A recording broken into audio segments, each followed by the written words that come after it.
with. And as we went through 1 John, we looked at all of those issues and some of the false teaching. As a matter of fact, really, 2nd and 3rd John can really be seen as follow-up letters. It may be that John, what he was doing was, as he wrote 1 John, and he was addressing many of the issues because, as we talked so much the last couple of weeks about Gnosticism and the Gnostics and all that they were doing to cause problems within the church. And so it's almost now as though John has waited a little bit, and now that they have dealt with some of those issues, John is writing to make sure that they're okay. He's writing to give them a little bit more confidence, a little bit more encouragement. And so there's not much here. We're looking at 13 verses tonight, and that's it in a letter of 2nd John. And so it's a pretty simple letter. But there are some very important things that we find throughout it, and we see how it can and does connect to what he's already written. And there are some things that are said in here that give us some really great things to think about for our everyday life as Christians still today. And so this second letter from John, when we look at the main purpose of the letter, as we said, what I like to do a lot of times, as you know, is I like to look at the most commonly used words, the words that are used repetitiously throughout the letter. We've only got 13 verses. So if you see a word that starts to be used multiple times in 13 verses, then you know that's probably one of the main points that he's trying to come across with. And so as you look through this letter, these are the most commonly used words. The word truth is the most common word. 5 times. You think, well, 5 times isn't that much. Well, it is in 13 verses. And for that to come up 5 times, and as a matter of fact, just in the first 3 verses is when it's used the most. But then also the word commandment. And that's going to be a very important theme as we go through this. Our walk, the way we live our lives, our Christian walk, is a key word. Teaching to abide. Abide is a very important word that we're going to see here in just a minute. And then the word love. That shouldn't surprise us at all. This is the Apostle John. He's the one in chapter 1. We'll look at again here in just a minute how much John emphasizes the importance of love, especially loving one another. And so let's start in the very first 3 verses. Well, I did put that in there, didn't I? I kind of tried to sum up all of these words together by making a statement to give. This is really how we could summarize the letter of 2nd John. It's to encourage the readers to abide in the truth and the commandments that they have been taught by the apostles. And so it's just an encouragement. John wrote a lot of stuff that they had to really struggle with and deal with in the first letter. And this is kind of a follow-up that is there to encourage them to just keep on going. And he also encourages them because of things that he's already heard about them. So the first 3 verses is really just a salutation to those that he's writing to. And we don't know specifically exactly who he's writing to, and that's probably for a reason. But the first 3 verses, it says in verse 1, it says, "The elder to the chosen lady and her children, whom I love in truth, and not only I, but also all who know the truth, for the sake of the truth which abides in us and will be with us forever. Grace and mercy and peace be with us from God the Father and from Jesus Christ, the Son of the Father, in truth and love." Sounds like a pretty typical New Testament letter salutation. A couple of interesting things here. John does not mention himself by name. And so he refers to himself as the elder. Now, the word elder here is a word that literally means just an older man. And we don't have any other evidence that John was serving as an elder as far as the office and work of an elder in the church where he was. We know the Apostle Peter. He refers to himself as an elder, a fellow elder in 1 Peter. But we don't know that for sure about John.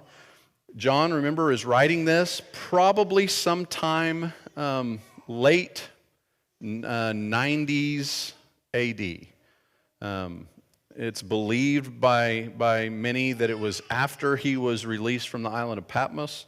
That's when he would have written the first letter, and then this a little bit after that. He is, if we're looking, I would put it 97 or later. We might be looking at just somewhere in the 90s AD.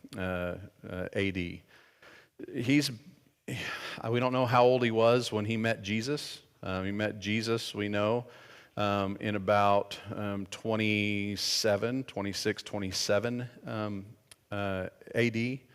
And so he's especially for first century, he is older than most ever lived at that time. And so just by referring to himself as an older man, people would know who it is. So it may have been a term that he just became known as the elder. And when somebody said the elder, they knew that they were referring to John. But he says that he was writing this to his chosen, the chosen lady. Again, another kind of not a very specific description of who it's being written to. The word that's used here is the word kuria. We're more familiar with the masculine form of this, the kurios, which is the word for Lord. The fact that the word kuria is being used here gives us a pretty good indication that he's connecting that to what we a lot of times see in the New Testament as the bride of Christ, the one that belongs to the Lord. But it's kind of it's a kind of hidden message that's being used here as to how he's describing those that he's writing to. And we'll talk more about that when we get to the end, about why that might be the case. But he, at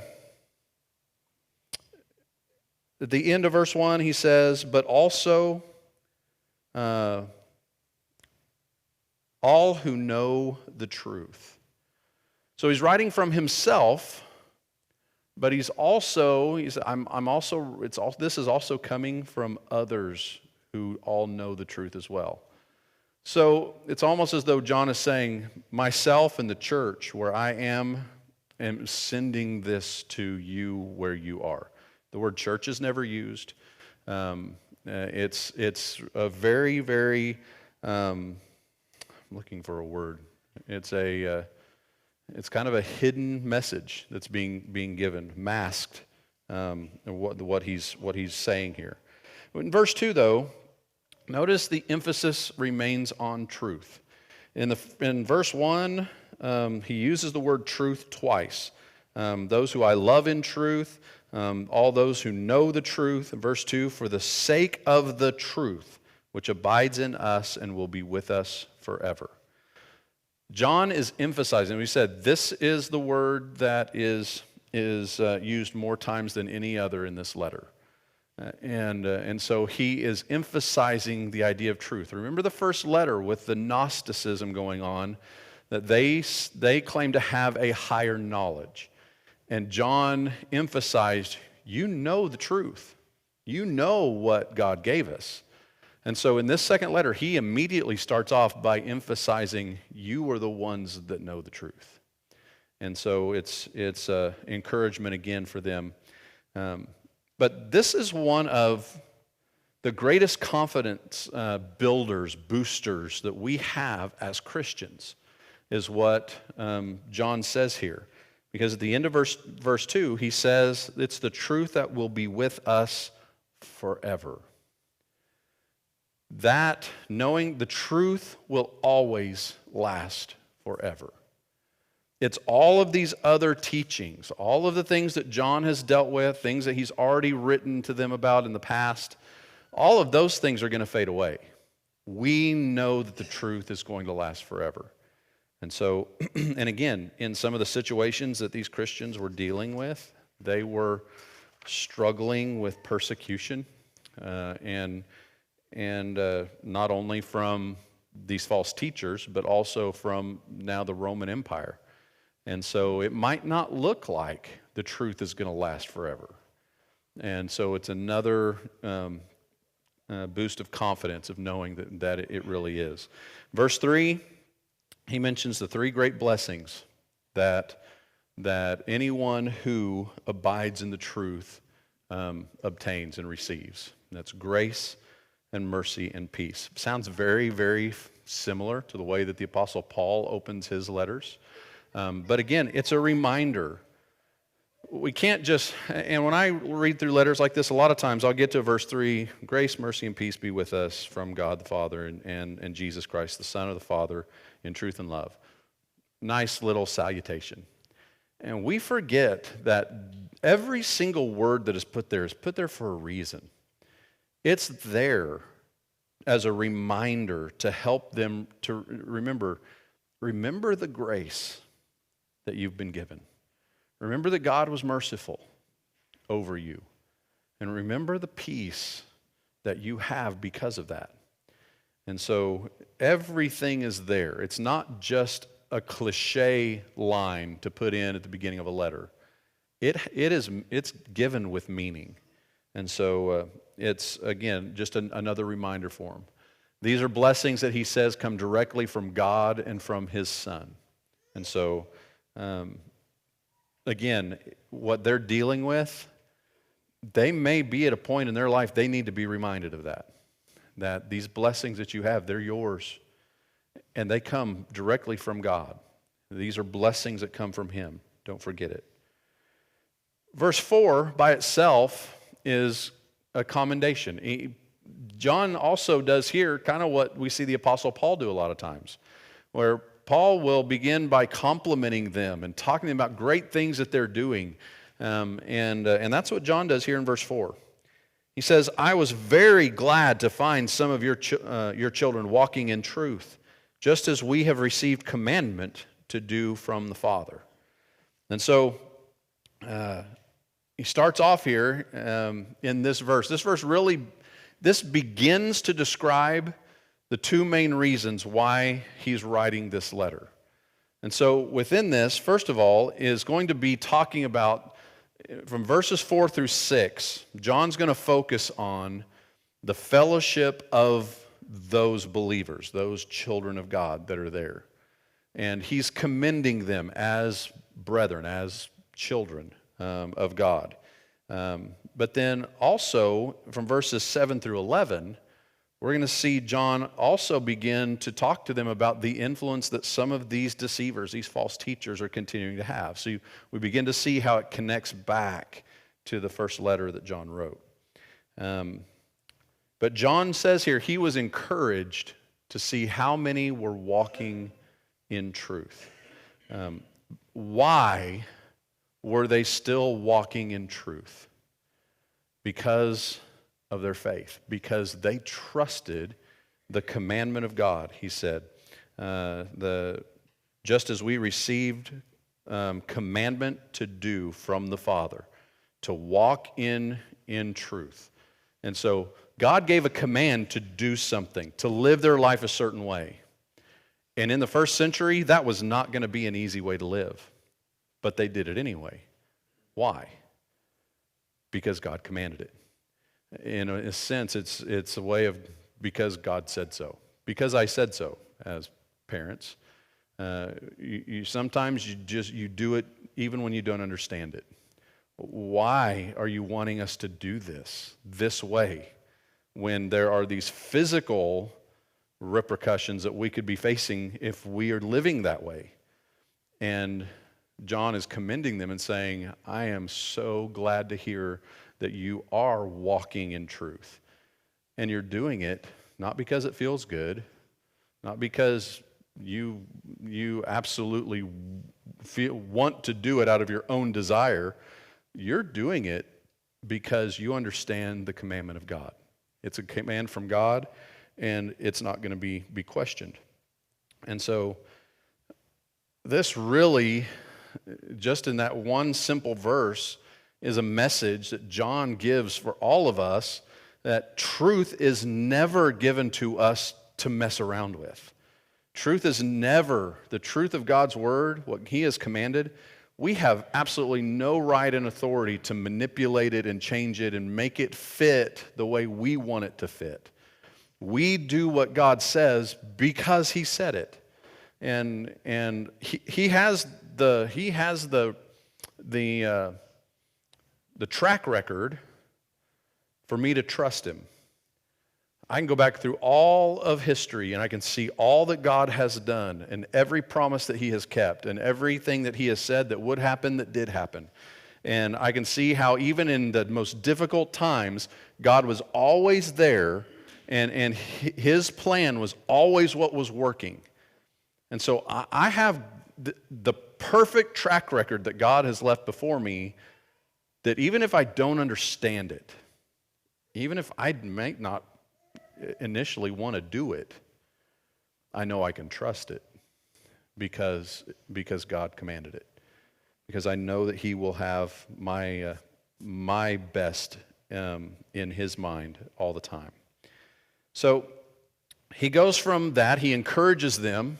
You know, it's so great to see the life that you guys are living. And then he gives them an exhortation. This exhortation here in verses 5 and 6. He says, "Now I ask you, lady, not as though I were writing to you a new commandment, but the one which we had from the beginning, that we love one another. And this is love, that we walk according to the commandments. This is the commandment, just as you have heard from the beginning, that you should walk in it." And so John is the one. He is the apostle. He's the apostle that the Gospel of John describes as the one that Jesus loved. John didn't refer to himself by name in his gospel very much at all. He was the disciple that Jesus loved. Agape love, is one of the most important themes in everything that John writes. And so we see, if we go back to 1 John, John points out, the one who loves abides in the light. The one who loves is a child of God, obeys the original commandment, has passed out of death, is willing to lay down his life for his brethren. The one who loves does so by giving one's material blessings. The one who loves is using a God-given gift. The one who loves is born of God and knows God. The one who loves does so in response to God's love for him. The one who loves does so because it's commanded of God. Over and over, John emphasizes love, agape love. And it's this agape love that we talk about, it's not the giddy feeling of it feels good for me to do this, so that's why I'm going to do it for you. It's an unconditional love of, I am doing it, as this verse says, in verse 6, says, "And this is love. We walk according to his commandments." That defines love. What did Jesus say in John 14, verse 15? "If you love me, you'll keep my commandments." Agape love is trusting God in the way that these Christians were trusting God. I will do what you have commanded me. And by obeying those commands, that is how God says that you show your love for me. And that's exactly what these Christians have been doing. And so he uses the phrase here that this love, he says it's not a new command, but it's the one that we've had from the beginning. What John is referring to there is most likely pointing back to John chapter 13 and verse 34. When Jesus himself, that night that he's there with the disciples in the upper room before he's arrested, and Jesus' own words, he says, "A new commandment I give to you, that you love one another even as I have loved you, that you also will love one another." So John's pointing back to, he's saying, I'm not telling you anything new. This goes back to the beginning. This goes back to Jesus himself and what he commanded all of us to do. And so we must be loving one another in that way. In verse 6, John does remove all doubt as to what motivates us to do the things that God has commanded. And that is that love that we have. Love, agape love, is what causes us to be obedient to the commands of God. Now, this is a lot of encouragement. This is a lot of, we call that an exhortation because John is challenging them, continue to love each other. That is vitally important. But it's all really been real encouraging. It's all just been to help boost them. When we get to verse 7, John starts to caution them. And this is where we really see more of a connection between the letter of 2 John back to what he wrote in his first letter. Verses 7 through 11, he says, For many deceivers have gone out into the world, those who do not acknowledge Jesus Christ as coming in the flesh. This is the deceiver and the Antichrist. Watch yourselves that you do not lose what we have accomplished, but that you may receive a full reward. Anyone who goes too far and does not abide in the teaching of Christ does not have God. The one who abides in the teaching, he has both the Father and the Son. If anyone comes to you and does not bring this teaching, do not receive him in your house and do not give him a greeting. For the one who gives him a greeting participates in his evil deeds. So, John starts off this last section, the second half of this letter, by talking about deceivers. And he brings up the term that he introduced for the first time in his letter in 1 John, and that word of Antichrist. Now, we talked a lot about Antichrist, just simply means against Christ. And here we have a little bit more of a definition that goes along with that. The definition that's given here, first of all, in verse 7, those that do not acknowledge Jesus Christ as coming in the flesh. Remember, one of the core teachings of the Gnostics in Gnosticism was that they did not believe that God came to earth and became flesh.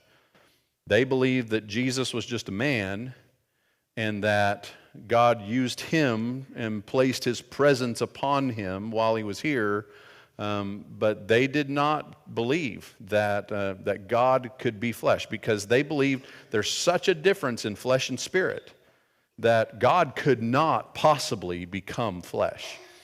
And so John is emphasizing here to show that there are those that are out there, and he calls them deceivers, and he calls them Antichrist, which makes sense.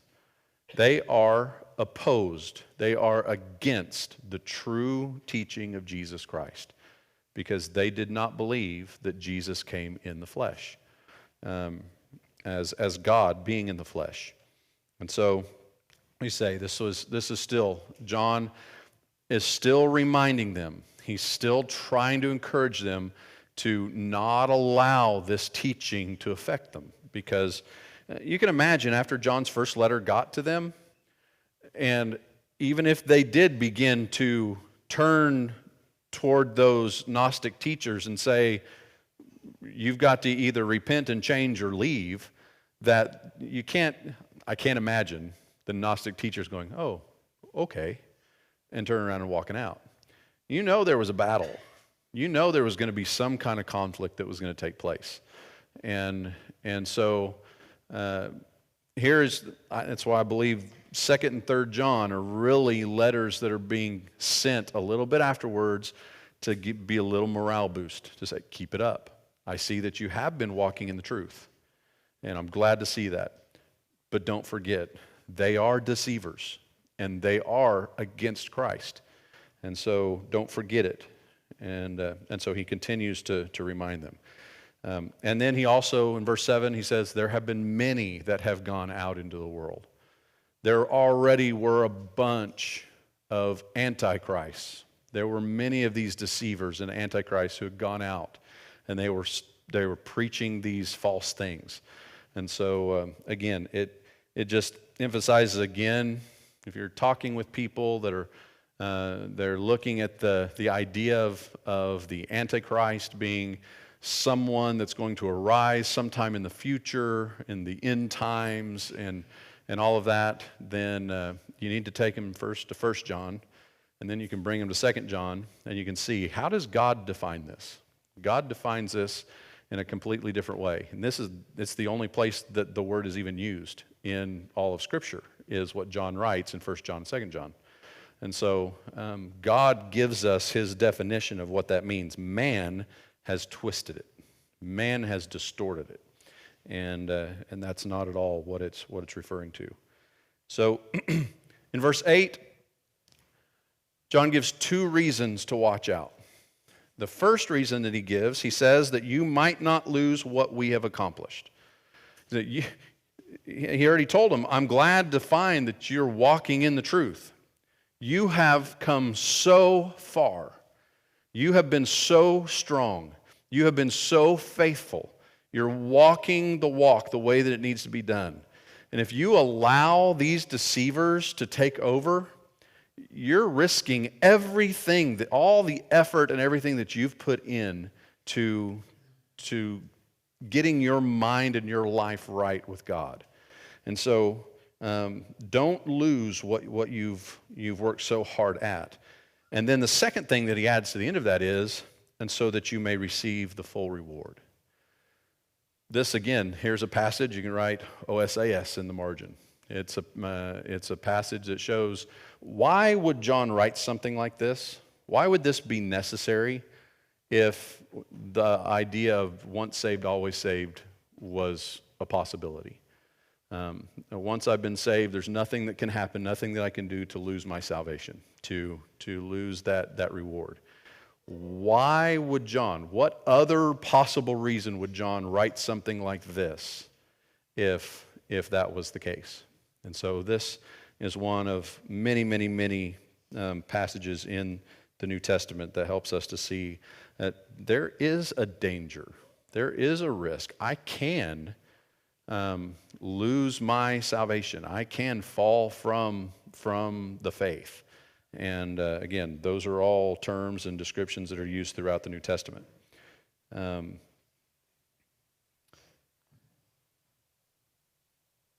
He says in verse 9, anyone who goes too far and does not abide in the teaching of Christ does not have God. One who does not abide in the teaching of Christ. Someone who does not abide in the teaching of Christ, he describes in verse 9 as someone who goes too far. They've taken the teaching of Christ and they have added to it. They have done something beyond what God ever intended for it to be used. And he says they do not have God. But on the flip side, he says the one who abides in the teaching. Now, that word abide is important.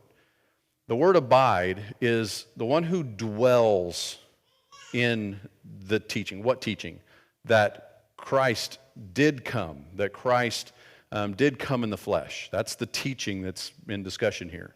And anyone who abides in that teaching, you live your life. You remain in that teaching. You surround yourself with the teaching.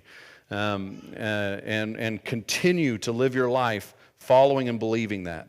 Anyone who abides in that, he says, has both the Father and the Son. Now, I threw this in. Over the last decade, there's been this big push of I've heard more and more people say, I don't like using terms like conservative and liberal when it comes to people in the church. And I ask them why. That's all I ask them. I said, why? Why do you not like to use those words? Well, I don't like to label things, and it's like, why? To me, personally, it's another way that people have hijacked our language.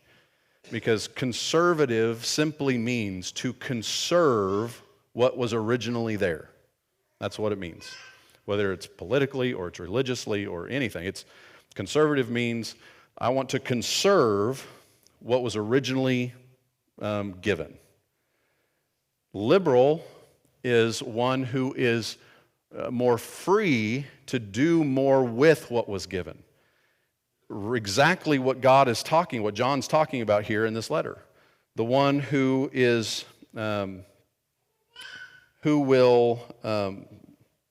goes too far.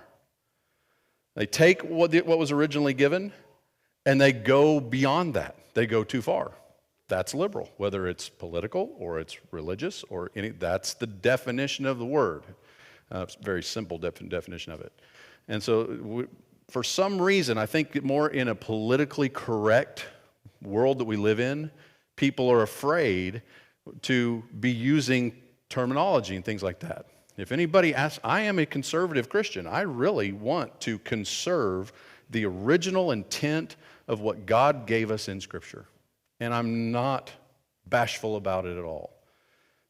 Those that are liberal are those that take what is in Scripture and then they believe that we do have the authority to go ahead and add something to it. We have the authority to say, well, God didn't say not to do this, so we have the authority to say it's okay for us to do that. And then that ends up moving in. That's a slippery slope that continues to grow. And so this idea that is used there of God saying, just don't take what I've given you and go beyond what I said. Just stay, and that's why the emphasis at the very beginning of this letter is all about truth. I'm going to skip that because that would take a while to talk about. Verse 10 is the Christian's response. Do not to false teachers. He says, first, do not receive them in your house. Put yourself in first century Christian shoes, and one of these false teachers comes around. And if the majority of the Christians in that church do not receive them in their house, in other words, Christians are taught to be very hospitable. That's part of the teaching of Christ. But here, for false teachers, God says, don't do it. So if the majority of those there are not allowing them, not giving them food and shelter and all of that while they're around, what is going to happen with those false teachers? Well, hopefully, by doing that, they will either just simply not be accepted and will move on, or maybe it'll cause them to start rethinking what they're teaching. You never know. It's kind of, in a way, a type of disfellowship. It's a type of, we're not going to have anything to do, not just with your teaching, we're not going to have anything to do with you. We're not going to allow that. And then he adds to that, do not give them a greeting. It doesn't mean that you can't have conversation with them, maybe to continue to talk to them about the doctrine and the error of the doctrine, but it's in the sense of, I'm not going to wish them well as they go on. They are teaching something that is false that will harm the souls of others. Why would I give them a greeting? The King James Version says, not to bid them Godspeed, and say, "Whoa, good luck with what you're doing." You know, when other religious groups that we know teach false doctrine, they're going to say, "Well, I hope you all do well with your door knocking or with your whatever you're." That is absolutely what God says we can't do. In verse 11, God tells us that by wishing them success in any way, is saying that we are also participating in their evil deeds. God's saying, you've got to do everything you can to make the point, let people know, I don't agree, and I will not settle for anything that is not truth. And so, in the last two verses is his conclusion. And you can see how close John is to those that are there. But then I mention again the vagueness. Notice what he says again. Look at verse 12. Though I have many things to write to you, I do not want to do so with paper and ink, but I hope to come to you and speak face to face, so that your joy may be full. The children of your chosen sister greet you. Again, a very vague way of talking about them. And most likely what this was, there's not a single personal name written in this letter. Remember what's happening to Christians at this time that John's writing this letter. The Roman Empire is persecuting Christians. If this letter gets into the hands of someone, and most scholars think that John is leaving out all names to protect the church. He still wants to write to them. He would rather be there face to face in person. But he still wants to write to them. But it's a dangerous thing in the first century to be carrying around a letter from one of the apostles of the church.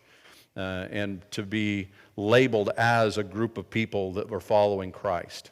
And so most likely that has a lot to do with why John is very, very vague with how he is describing himself and the people he's writing to.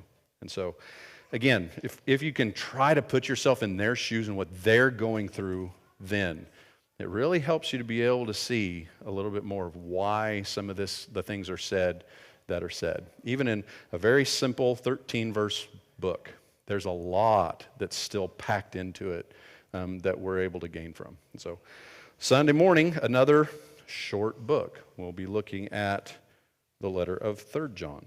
And so we write, well, it's not finishing up John's writings because